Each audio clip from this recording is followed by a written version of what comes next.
Taste the Daily. Vellore மாநகராட்சி mayor வார்டிலேயே கழிவுநீர் தேங்கும் அவல நிலை உள்ளதால் தொற்றுநோய் பரவும் அபாயம் ஏற்பட்டுள்ளது. திமுகவை சேர்ந்த மேயர் சுஜாதாவின் 31வது வார்டு மற்றும் 32வது வார்டுகளில் கழிவுநீர் கால்வாய் அமைக்கப்படாததால் தெருக்களில் கழிவுநீர் தேங்கி துர்நாற்றம் வீசி வருகிறது. மேலும் மழை நீருடன் கழிவுநீரும் கலந்து வீடுகளுக்குள் வருவதால் கடும் சிரமத்திற்கு உள்ளாகியுள்ள அப்பகுதி மக்கள் மேயர் மற்றும் மாநகராட்சி அதிகாரிகளிடம் பலமுறை புகார் தெரிவித்தும் விடியா அரசின் மாநகராட்சி நிர்வாகம் நடவடிக்கை எடுக்கவில்லை என குற்றம் சாட்டினர். ராணிப்பேட்டையில் மறைந்த அதிமுக தலைவர்களின் புகழுக்கு இழுக்கு ஏற்படுத்த விடியா திமுக ஆட்சி முயற்சிப்பதாக அதிமுக களவை பேரூராட்சி மன்ற தலைவர் குற்றம் சாட்டினார்.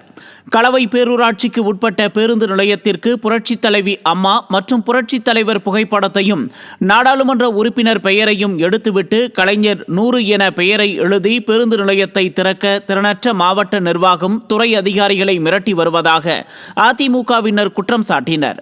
விடியா ஸ்டாலின் ஆட்சி அதிமுக ஆட்சியின் சாதனைகளை மூடி மறைப்பதை தொடர்கதையாக வைத்துள்ளதாக விமர்சனம் எழுந்துள்ளது. பேரூராட்சி மக்களோட 50 வருட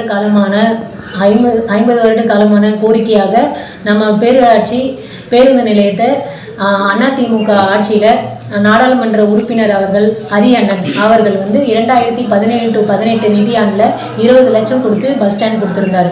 அதை இப்போது ரிப்பேர் ஒர்க்குன்ற பேரில் நம்ம டிஎம்கே கட்சிக்காரங்க ஸ்டிக்கர் ஒட்டணும், அது மேலே நம்ம அம்மா படத்தையும் புரட்சி தலைவர் படத்தையும் அழிச்சிட்டு அவங்க முதலமைச்சர் படத்தையும் அமைச்சர் படத்தையும் போட்டு ஓட்டணும்னு சொல்லிட்டு இப்போ எங்களை ப்ரெஷர் பண்ணுறாங்க. திருவண்ணாமலை மாவட்டம் வந்தவாசி அருகே நாள் முழுவதும் மின்சாரம் இல்லாததால் பொதுமக்கள் அவதியடைந்தனர். காரம் கொசப்பட்டு ஓலபப்பாக்கம் உள்ளிட்ட பல்வேறு கிராமங்களில் காலை 9 மணி முதல் இரவு 8 மணி வரையில் மின்சாரம் இல்லாததால் முதியவர்கள் குழந்தைகள் மிகுந்த அவதிக்குள்ளாகினர். மேலும் இரவு நேரத்தில் மின்சாரம் முழுமையாக துண்டிக்கப்படுவதால் கிராமங்களை இருள் சூழ்ந்து விஷ ஜந்துக்கள் வீட்டுக்குள் வருவதாக பொதுமக்கள் குற்றம் சாட்டினர். விடியா ஸ்டாலின் அரசு மின்சாரத்துறை கோமாவில் இருக்கிறதா என பொதுமக்கள் கேள்வி எழுப்பினர்.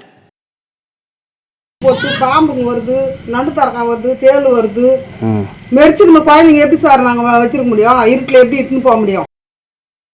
கிருஷ்ணகிரி நகராட்சியில் புதிய காங்கிரீட் சாலை அமைக்க அதிமுக சட்டமன்ற உறுப்பினர் பூமி பூஜை போட்டு துவக்கி வைத்தார்.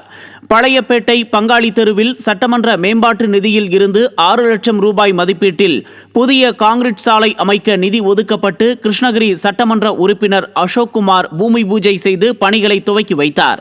இந்த நிகழ்ச்சியில் நகர கழக செயலாளர் கேசவன், புரட்சித் தலைவி அம்மா பேரவை மாவட்ட செயலாளர் எஸ்.எம். மாதையன் உள்ளிட்ட கழக நிர்வாகிகள் கலந்து கொண்டனர்.